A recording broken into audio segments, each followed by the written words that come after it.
So this podcast is going to be about preparing with the physically disabled. This is not an easy topic to talk about for most people, so hang in there, we'll get through it. First, do not forget that there is an option to donate at the bottom of this podcast.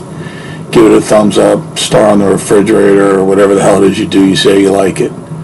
Subscribe also if you think you can help in the current situation on your journey to getting better prepared. This really is trying to help people. It's not just to occupy time listening. Again, if you were unable, don't worry about it. Use the time you take to listen to this podcast to get your mind off the crushing financial burdens we must all navigate. You are not alone. I'm not really sure how to start this podcast. I do have a very tight circle of friends that I trust with any knowledge of my prepping situation. Most of them know the situation with my fiancé. She was in a terrible accident a little over a year ago and spends a great deal of time in a wheelchair. So much that we have a really good wheelchair in the house and a lighter travel wheelchair for when we are out and about. This is a topic that has been bouncing around in my head for almost a year. My hope is to get the thoughts out, and perhaps, if anyone has better ideas, they will respond and share them so we can implement them into further podcasts and my plans. You see, here's the thing. There is no outline, no guide, no resource, or anything that discusses what you can do in an SHTF situation with a disabled person. Prepping with the physically disabled has been untouched, so let's kick it in the ass. This one's going to be a little bit shorter. I would again value any input that anyone can add. Let me know if I can share it in a future podcast if you reach out with that information. I don't want to put it in a podcast if you don't want it out there. I know for a fact I'll be swinging back with updates, so send some ideas. Like questions, there are stupid questions, but if it's a helpful idea, it's a good idea.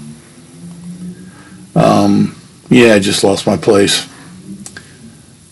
Some of you out there are in this situation, and the thought of it is most likely confusing and a little scary. I know I'm in it. For you to be able to say that you're ready 100% and this doesn't confuse you or scare you at all, you'd be full of shit if you said that. So you don't have to admit it, but listen. You will get through this. I hope my recommendations can help. I would not be offering them if I did not know they worked in my own situation. The first obstacle is getting the disabled person, and we're going to use DP going forward, to buy into the whole preparedness thing. I truly believe the psychology behind any hesitation is the DP's fear of feeling helplessness when facing the possibility of a shit hits the fan situation. Now listen, once they realize you are not going anywhere without them and you're including them in everything you're going to do, they might be a lot more likely to get on board. One way to accomplish this is to show them they're included when you first discuss being prepared with them. They need to know that you have thought this out to some extent and that they are part of the plan. They're part of the whole plan, not just part of a plan, the whole plan. Let's be honest, there's about 1 billion plans when it comes to prepping. Get them involved. If you try to discuss this and they start to ask questions you can't really answer, or it's clear that the DP is an afterthought, you lost before you ever really got started. You see, personally, I can't think of a world without my fiancé. She is part of every plan I make automatically. She already knows this, and it's why she feels included. She's actually shown interest in learning gathering food skills when she's able, and natural herbal remedies. I am very excited that she has shown interest and feels part of the preparedness plan. This has made the situation much easier. I want to caution you again. Do not start planning or plan any further without including the DP in any of your plans as far as getting prepared. You can't. You have to include them. It's their right. if you're going to be doing something, if you're going to be yelling at them to get in a dark room, or you start rationing food, or start talking about something, it's going to be a lot easier, and there's going to be a lot less questions if they're already part of it. And I'm going to tell you, no bullshit. If they feel like they're an afterthought, you might as well be talking to a wall. So here's some simple measures to start to show the DP that they are part of the overall plan and not an afterthought. Inclusion is the key to making this thing work. Okay? Hear that again. Inclusion is the key to making this thing work. This is the most valuable thing I can share with you in this type of a situation. If you hear nothing else, inclusion is the key to making this work. I also recommend humor when available. Not to an extent that you remove from the severity of the situation, but humor does make the medicine go down a little bit easier. You need to remember at all times that this type of situation paralyzes the physically disabled with fear on some or most levels of their conscious or their subconscious. Either way, it's confusing and terrifying in some way or shape or form. If you are too proud or think you know better and do not need to include the physically disabled in planning for the worst to come, you have already lost the battle, and to be honest, you suck. That's the only way I know how to put that, so that's the way it came out. I could also say you're a dick, but I'm just going to go with you suck. The real shit. This is looking at the situation from a practical and tactical standpoint. You're going to need to develop or create a safe place where you can help the DP get to in an emergency. This has to be obtainable without you as well, just in case you're already occupied with something else while something's going down.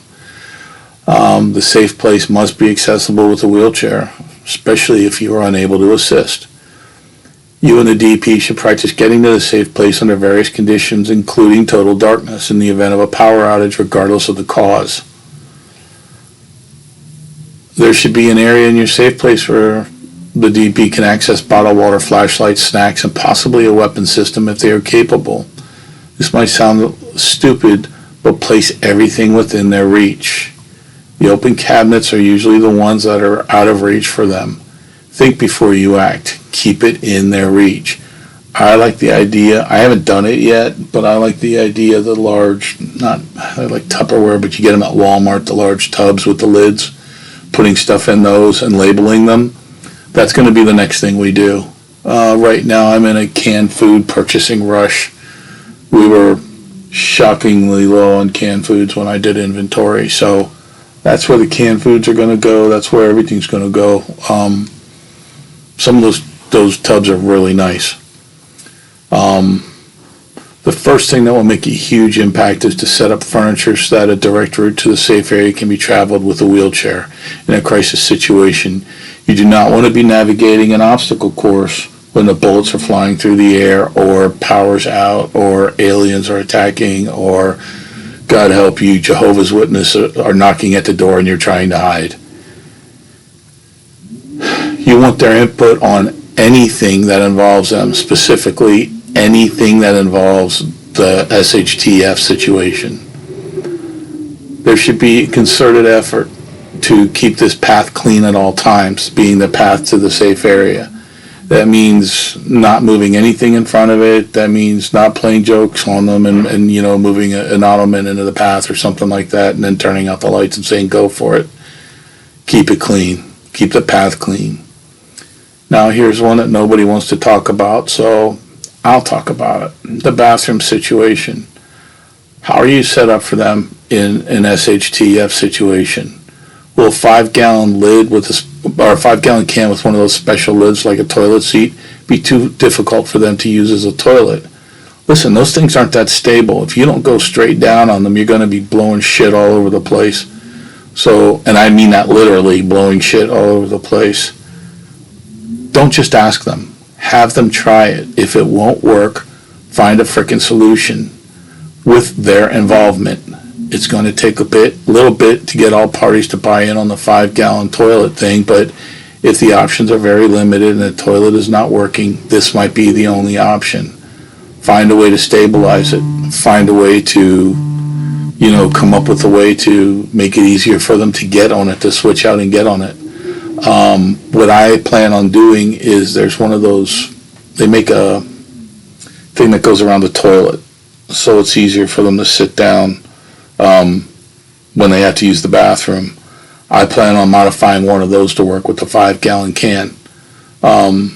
It's not going to take a lot of work, and it's going to make things a lot easier for all parties involved. But again, get their involvement when the time comes to work on it and complete it and have them test it. Do not assume, make sure it works. Now, as far as giving the DP a weapon system, there's a couple things you got to think about. One, you cannot leave them defenseless. In a situation where you might have to reach out or go out, or you can't get to that area of the house quick enough, or wherever they are, you don't know if somebody else has breached the building and they're coming in. You need to have some form of defense system in place for them. Also, it's always good to have more than one gun pointing at a bad guy.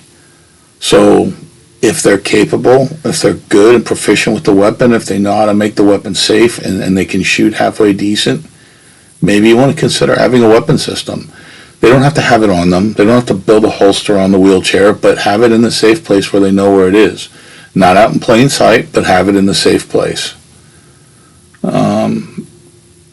You must have the DP involved in the situation, or what do you want to call it, whatever, the process of meal planning, emergency meal planning, not just for health reasons, but again to make them feel more involved. So let's recap. A safe place should have everything the DP might need in a shit hits a fan situation. As discussed, there should be flashlights or candles, an ample supply of water, food, snacks. Now, here we didn't discuss, there should be some type of bedding, some type of mattress or something like that in a sleeping bag. And definitely, like I said, some form of defense, even if it's just pepper spray, something. We didn't discuss the possibility of having a ham radio. I don't see you stepping out or going anywhere, but in the event that you do have to go out and collect food or something like that, ham radios wouldn't be a bad idea. You got to make sure they're trained on how to use it. They can't just turn on a ham radio and go to town. There's usually a little bit of twisting and turning of knobs and shit to get them to work the way you want them to. So make sure they're trained on how to use it. Again, inclusion. It's good. It's a good idea to have food for two people, especially if there's just two of you and you think you might be retreating to this area as well. Consider making the safe place where all the food is stored and all the supplies are stored. In my opinion, this is the best option. You always need to show the DP that they are part of every segment of planning. That is why, hold on. You have no idea of how difficult this can be to have someone already facing so many challenges to buy in on another one, especially if the thought scares the hell out of them. Do not mistake their dismissal as anything other than fear. And I know I'm getting all over the place. I threw this together really quick because I really wanted to get this out. So if I make a grammatical error, I deal with it. I don't care. I want to get this information out.